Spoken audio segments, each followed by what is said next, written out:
So yes, I was a staff attorney with the 11th Circuit Court of Appeals. And at that time, the staff attorney's office was it was like a clerkship, but the staff attorneys, we actually had litigation experience before we came to the court. And so we were really viewed as the lawyers for the court.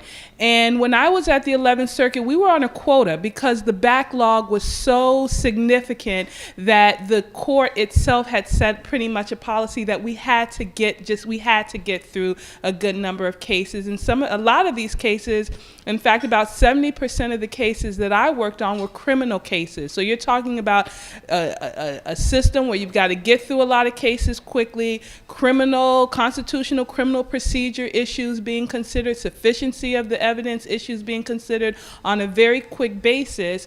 You know, of course, I will say that we did our very best and were as thorough as we possibly could be, but then you're also recognizing that you're putting a lot of pressure on an under-resourced agency that is dealing with life and death matters. I mean, you're talking about people who are facing life imprisonment because at that time we were also pretty much enforcing the 3 strikes and you're out. So I had a number of folks who were in their 20s, drug crimes, third offense, they're in prison for life.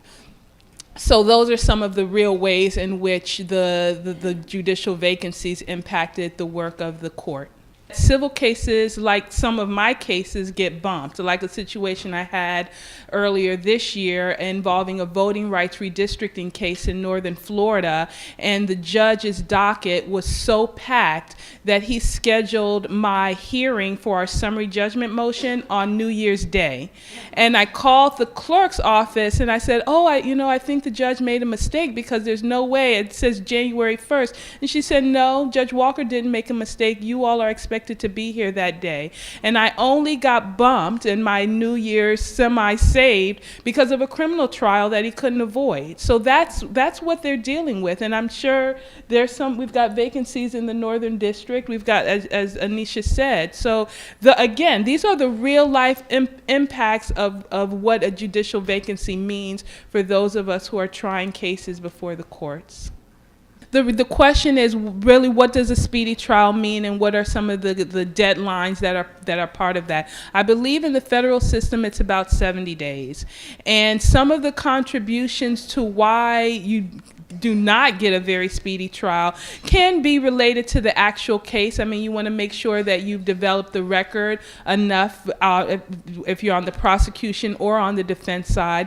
But then a lot of it has to do with effective assistance of counsel. And if you have a public defender who's got 100 cases and 3 or 4 other trials happening around that time, do you take the risk of saying, okay, I want to exercise my speedy trial right now, I want my trial to happen today, even though you know your attorney has been swamped, is exhausted, and probably just hasn't had the time to fully review your case file? Or do you say, okay, I'll stay in detention for another 30, 45, 60 days to make sure that when I do have my day in court, at least my attorney is prepared, the judge is familiar with the case, and if we're picking a jury, that we're taking the time to make sure that we're picking a fair and impartial jury. So I think you have a lot of defendants who are picking the latter. They're saying, okay, unfortunately, I'm not going to get the speed that I'm entitled to because my constitutional right to a fair trial is trumping that.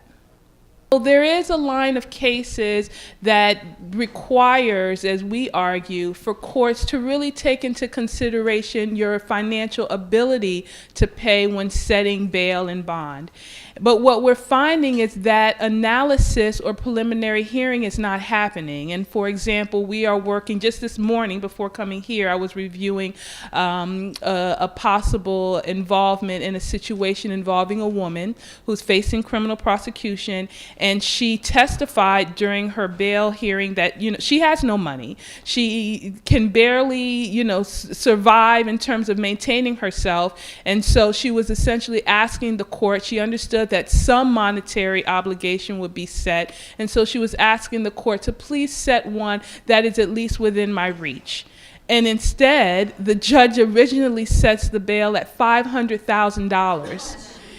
And so she goes back with her public defender and says, okay, well, maybe you didn't hear me the first time. I'm broke. I have no money, and I have, obligations, and I feel like I can mount a legitimate defense to this prosecution, and so will you please lower it? So the court lowers it to $250,000, still very much out of her reach. So we are seriously considering how we can assist in terms of that whatever hearing or analysis the court did was not fair, and we do not believe comported with constitutional requirements.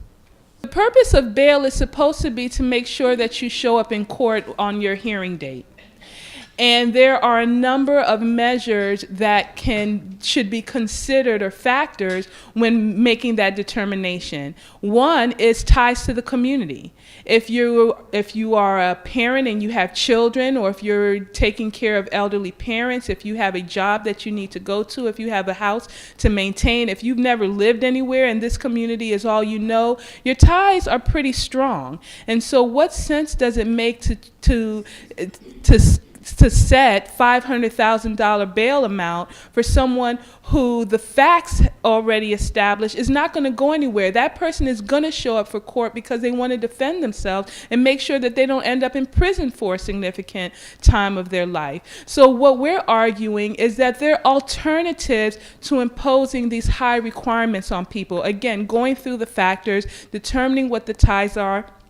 Ankle monitoring is another one. Regular check-ins is another option. There are alternatives. So when you decide that you're going to ignore those alternatives and nevertheless require someone to come up with that money, and when they really can't come up with that money, clog our county jails, which is a subject of another litigation we've currently got against Broward County and their overcrowding, it's a ripple effect.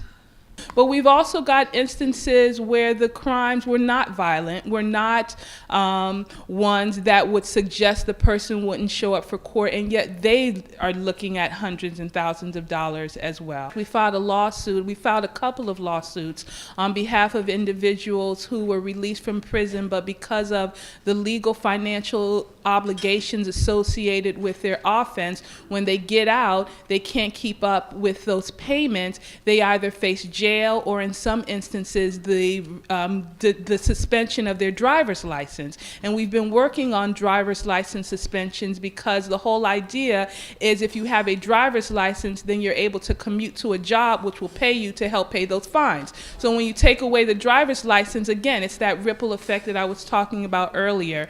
In those cases, we were able to significantly reduce the financial obligation monthly payment so that our clients could get their driver's licenses restored. That's a huge problem in Florida, where you had a situation where you didn't even have to eventually be convicted of a crime, but the county official could still confiscate your property if you were suspected of being involved in a crime. And we had a client who was suspected of being involved in some drug offense, was never charged or prosecuted or let alone convicted, but the county Sheriff's Office nevertheless wanted to keep $55,000 of its money that the county had taken. We got involved, and we also pushed for a legislative fix, and now the standard that the sheriff's offices have to meet is much higher, and they also now have to post a bond if they want to defend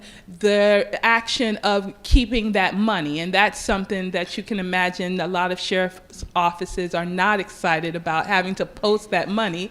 So that's an example of a policy legislative fix combined with litigation in terms of integrated advocacy that we've been promoting.